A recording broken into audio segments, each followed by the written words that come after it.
Selinsgrove and Williams-Grove Speedway go head-to-head tonight for the first time. Maybe. I also have some closing thoughts from the World of Outlaws event at Ohsweken, all on today's edition of the Sprint Car Unlimited 9 at 9. Central Pennsylvania is supposed to have some pretty heavy rain in the morning, but if it doesn't hang around and there's no flooding, Selinsgrove and Williams-Grove Speedway will be splitting up the 410 sprint car field for the first time on a Friday night this season. Admittedly, I'm concerned, especially after Lernerville and Tri-City went against each other last week and had 17 and 19 cars.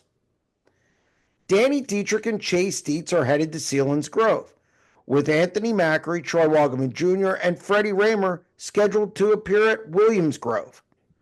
But the success of either event depends on the fringe guys, and I can't help thinking that with Dietrich and Dietz going to Selinsgrove, these smaller teams are thinking that they can move up 2 more spots for a better payday at Williams-Grove.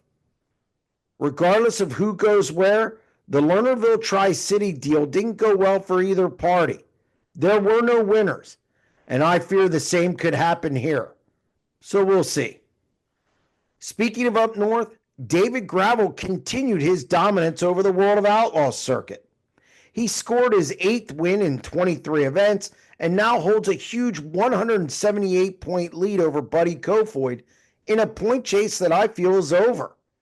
At this point, it's just a matter of how much this team wins by. The feel-good story of the night was Connor Morell, who led laps and secured a runner-up finish in the 35-lap main event. It was his first career top 5 with the series and was much needed for a team that only has 3 motors and limited resources. Morell's taken some rough spills in his career, but it appears he's settled down a bit and has made a couple of dashes, including 2 of the last 3 events. It was the type of run that keeps small teams like this trekking up and down the road. And finally, Chris Windham posted his first top 5 of the season with the World of Outlaws.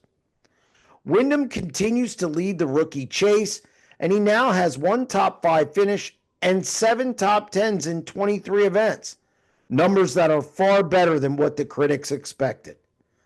That's going to wrap up this edition of the Sprint Car Unlimited 90 at 9, and we'll be back Monday.